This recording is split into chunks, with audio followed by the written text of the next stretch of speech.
lettre à mes confrères et estimables avocates. Le jeudi 11 juillet 2013, un avocat, ancien magistrat, voulant défendre son client dénoncé pour une personne physique, est intervenu à sa demande sur une station de radio. Il a avancé des arguments de défense et est allé jusqu'à accuser le dénonciateur de folie. La radio et dans le même journal V les propos qu'il a tenus. Il a même étendu ses critiques à d'autres avocats sans se rendre compte, sans doute, du relent d'amalgame de ses propos.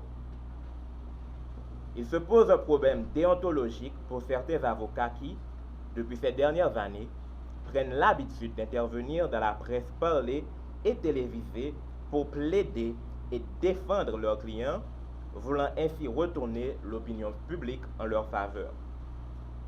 Ce faisant, ils méconnaissent souvent les règles déontologiques de la profession insérées dans le décret du 29 mars régissant la profession d'avocat et le code de déontologie de la profession d'avocat. Ces règles juridiques concernent notamment le secret professionnel, la loyauté et l'indépendance envers son client. Donc, premièrement, le secret professionnel.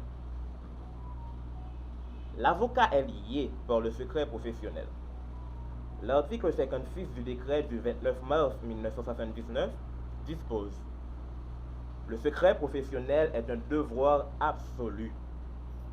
L'article 4 du Code de déontologie de la profession d'avocat, adopté par la Fédération des barreaux d'Haïti, précise: le secret professionnel de l'avocat est général, absolu et illimité dans le temps.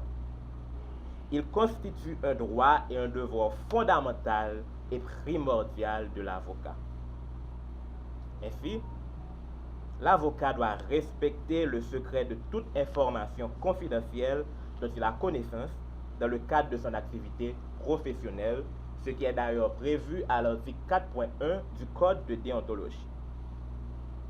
Il doit également, sans préjudice des droits de la défense, respecter le secret de l'instruction en matière pénale en s'abstenant de communiquer des informations extraites du dossier. Il ne peut être tenu de déposer sur les faits dont il n'a connaissance que dans le cadre de l'exercice de ses fonctions. Cela est d'ailleurs prévu à l'article 56 du décret du 29 mars 1979 précité. La présence des avocats dans la presse, comme c'est le cas aujourd'hui dans les médias sociaux, mais aussi de la publication. À l'époque, c'était de la loi de 2013 sur le blanchiment des capitaux.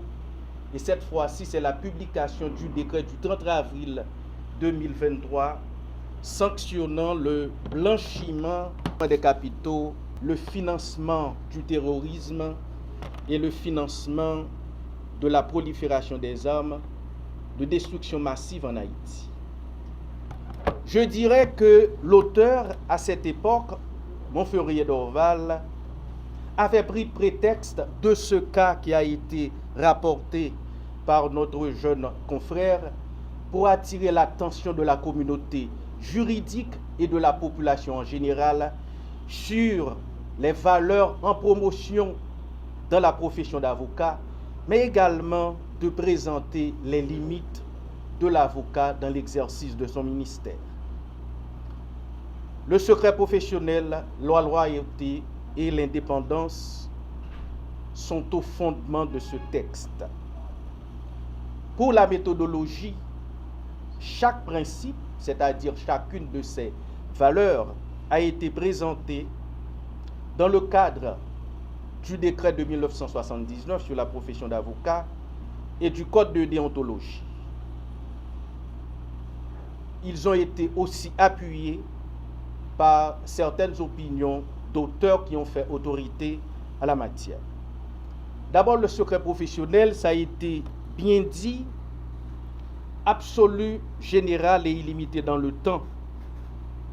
À l'instar du confessionnal, l'avocat devrait, je dis devrait, rentrer dans la tombe avec tout ce qu'il aura entendu tout ce dont il a eu connaissance dans l'exercice de sa profession.